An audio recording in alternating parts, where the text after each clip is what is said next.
Hello friends, welcome to SP kitchen special.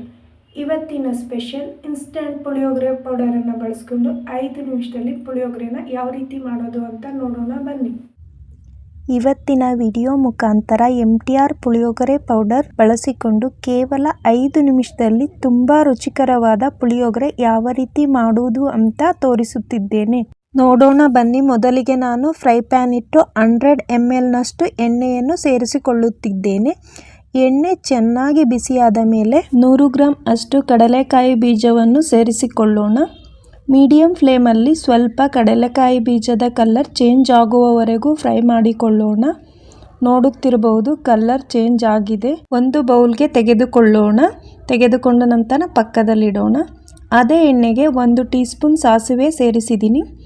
2 table spoon ಅಷ್ಟು ಕಡಲೆಬೇಳೆ, 1 table spoon ಅಷ್ಟು ಉದ್ದಿನಬೇಳೆ ಸೇರಿಸಿದ ನಂತರ ಲೈಟ್ ಗೋಲ್ಡನ್ ಕಲರ್ ಬರುವವರೆಗೂ ಹುರಿದುಕೊಳ್ಳೋಣ.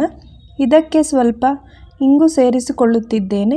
2 ಗಡ್ಡೆ ಬೆಳ್ಳುಳ್ಳಿನ ಸಿಪ್ಪೆನ ಬಿಡಿಸಿ ಜಜ್ಜಿ ಸೇರಿಸ್ಕೊಳ್ತಾ ಇದ್ದೀನಿ. ಇದಕ್ಕೆ 5 ರಿಂದ 6 ಖಾರದ ಮೆಣಸಿನಕಾಯಿ, 5 ರಿಂದ 6 ಬ್ಯಾಡಗಿ ಮೆಣಸಿನಕಾಯಿ ಈ ರೀತಿ 2 ಭಾಗ ಮಾಡಿ ಸೇರಿಸಿದ್ದೇನೆ.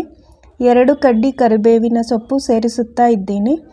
ಇಷ್ಟು ಪದಾರ್ಥಗಳನ್ನು ಕಡಿಮೆ ಉರಿಯಲ್ಲಿ 30 ಸೆಕೆಂಡ್ ಹುರಿದುಕೊಳ್ಳಬೇಕಾಗುತ್ತದೆ. ಇದಕ್ಕೆ ನಾನು ಅರ್ಧ ನಿಂಬೆಹಣ್ಣಿನ ಸೈಜು ಆಗುವಷ್ಟು ಹುಣಸೆ ಹಣ್ಣನ್ನು ತೆಗೆದುಕೊಂಡು ಅದರಿಂದ ಅರ್ಧ ಕಪ್ ಆಗುವಷ್ಟು ರಸ ತೆಗೆದುಕೊಂಡಿದ್ದೀನಿ.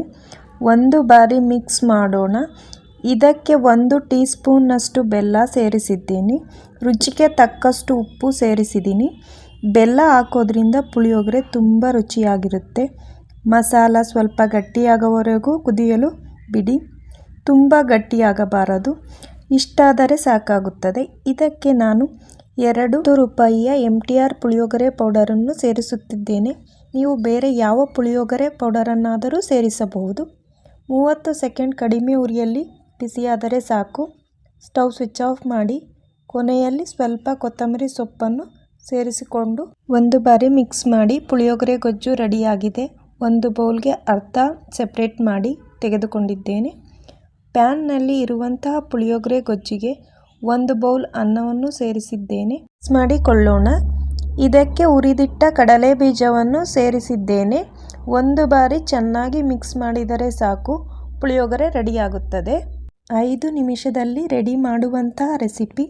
ತುಂಬ ಸಿಂಪಲ್ಲಾಗಿ ಮಾಡ್ಕೊಳ್ಬೋದು. ಬಹಳ ರುಚಿಯಾಗಿರುತ್ತೆ. ನೀವು ಕೂಡ ಮರಿದಲೆ ಮನೆಯಲ್ಲಿ ಒಂದು ಸಲ ಟ್ರೈ ಮಾಡಿ ಹೇಗಿತ್ತು ಅಂತ ಕಮೆಂಟ್ ಮಾಡುವ ಮೂಲಕ ನಮಗೆ ತಿಳಿಸಿ. ಇನ್ನೂ ಹೊಸದಾಗಿ ನಮ್ಮ ಚಾನಲನ್ನು ನೋಡ್ತಾ ಇರೋರು ಸಬ್ಸ್ಕ್ರೈಬ್ ಮಾಡಿಕೊಂಡಿಲ್ಲ ಅಂದರೆ ಸಬ್ಸ್ಕ್ರೈಬ್ ಮಾಡಿಕೊಳ್ಳಿ. Thank you for watching.